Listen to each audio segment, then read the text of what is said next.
Performance of South African industrial shares over the last few years has made many South Africans rich. Companies in this category include everything from retailers to brewers like SAB Miller and ICT companies including MTN. Here to discuss the performance and the current valuations of the sector is Theo Botha from Stanlib. Great to have you on the show, Theo. Thanks, Warren. Obviously a fantastic run. I'm going to ask, we're going to have a look at the performance of your fund now once we get the graph up. But just in general, if we look back at industrials and the performance of industrials, I guess, over the last 3 to 4 years, and here's the graph here of the performance of your fund. 3 years ago, 10,000 Rand invested would almost be double what it is today. Yes. Just give us a sense of what's been behind the incredible performance of these industrial shares. Well, I think shareholders have realized that that's where the earnings growth have been in the last 3 years, and they've been rewarding the companies for delivering on that earnings growth.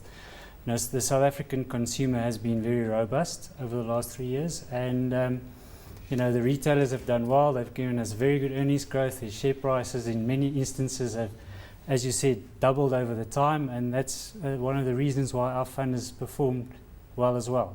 We'll go to another graph which just shows a longer term performance of the fund against the performance of the index. And obviously, I mean, some dramatic returns here in the first half of the last decade. You can see the performance of your fund in blue against the performance of the FTSE JSE SA Industrial Index, which I understand is the correct index. Yes. And then obviously went through the boom, and then since then things have kind of recovered, but has the earnings ability of the companies that constitute the fund been able to enjoy the same sort of profits as they were back from 2003 to 2007? Yeah, I mean, a very different period in the first half of this decade.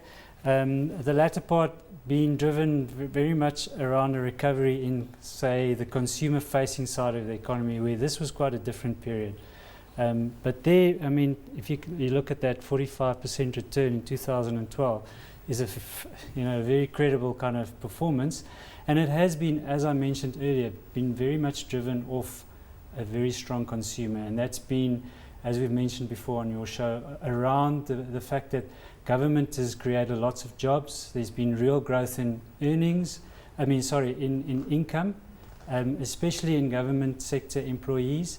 Also, social grants have helped a lot in terms of giving income to the poorer part of the economy, and that's really helped the retailers and all the consumer-facing companies, and they've benefited tremendously from government's policy around those areas. We're kind of getting a sense of where we are at the future, and I know many of the fund managers we've been talking to have identified offshore opportunities as being much more attractive than on the domestic scene. And so the first question I wanted to ask was, are you seeing perhaps that these industrial companies are now a little bit expensive and overvalued, or is there still scope for investors like you and the retail investor to buy into these companies at these levels? I think selectively we are still bullish on some consumer-facing companies, but where we would have perhaps owned 10 retailers a year ago, we're owning 1 or 2 retailers.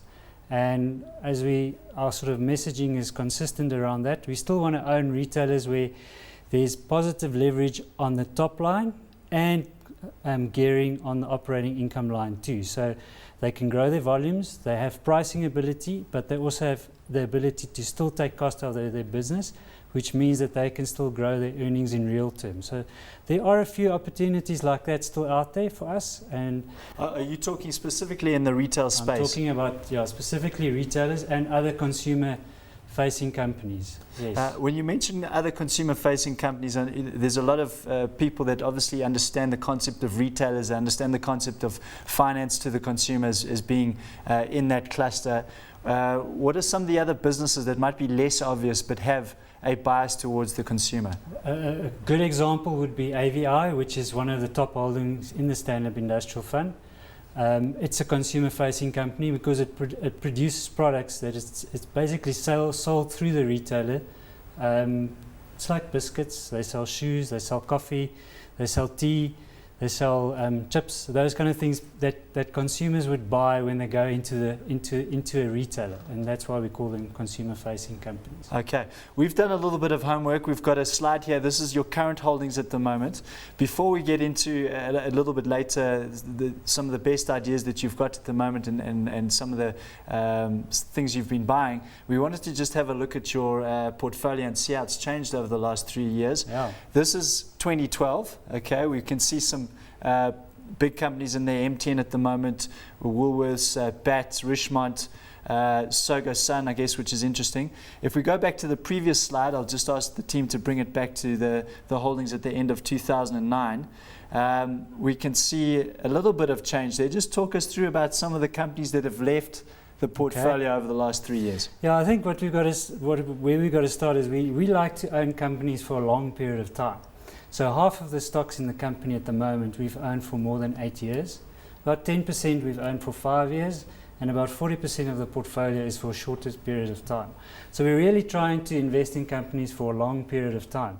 That really gives us access to very good returns. You can see Aspen was our number one holding 2009. It's still one of our top 4 holdings as now. And that's really the way we optimize the return for the holders of the fund, is by holding these companies for a long period of time and investing in them early. Some of the stocks that we've sold would have been things like Altec, and there we kind of would have got less enthusiastic about the business model, so we don't own them anymore. To touch on that, Theo, I mean, obviously many of us are familiar with what's happened at Altec. Yes. They went on a big expansion strategy. They went to Kenya, they went to West Africa. Yeah. That didn't work out for them. When you hear about CEOs talking about a grand expansion strategy, does that make you worried? Not always. I mean, Aspen is also a grand expansion story, but it's just about what they're doing. Is it fitting with the knitting? Is it stuff they understand? Those are the kind of things we want to sort of know about when companies are expanding. We're not against expansion. We just want to know that it's focused and that management can execute on that expansion. We sort of get a sense, and I know Peter Lynch had a very rude word for the term that he gave to companies doing acquisitions.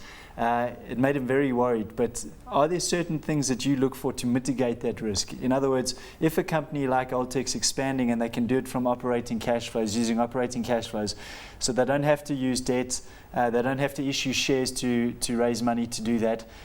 Are those factors that you kind of think about and makes you a little bit more enthusiastic if they can do it without taking any additional financial risk? You know, I mean, Peter Lynch would have probably also said it. I mean, equity is the most expensive form of financing. So we always want to be sure that, you know, we don't necessarily have to issue shares to do deals. But having said that, we don't obsess about how our companies finance their businesses. I think what we're more obsessed about is what they're buying, and do they have the skills to kind of manage the business that they've bought? Where is it? Is it close to home? Is it, you know, easy to integrate? What are the cost synergies that they can get out of it? I think for us that is much more important than how they use the balance sheet. We've got the Altec share price here. This is just back to March last year. I think that's right. Yeah, March last year.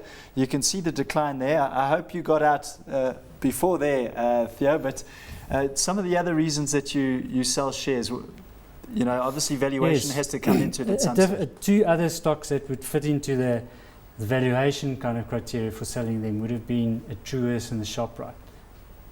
Excellent businesses, well-run companies, strategies well executed.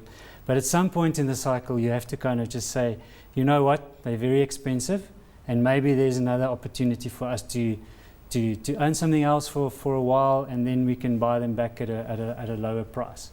So we do sell shares when they look expensive as well. Okay. I've got to take you on there then. We've got 2 shares here that look very expensive. Here's your 2012 list. British American Tobacco, I know, has had a fantastic run. SAB Miller's had a fantastic run. We can talk about some of the other big ideas there later.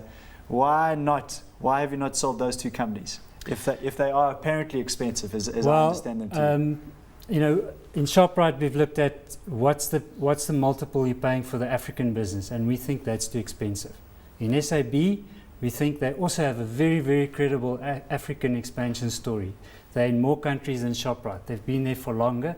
They make more money, and you're paying less for it. In a nutshell, that's one of the reasons we still own SAB.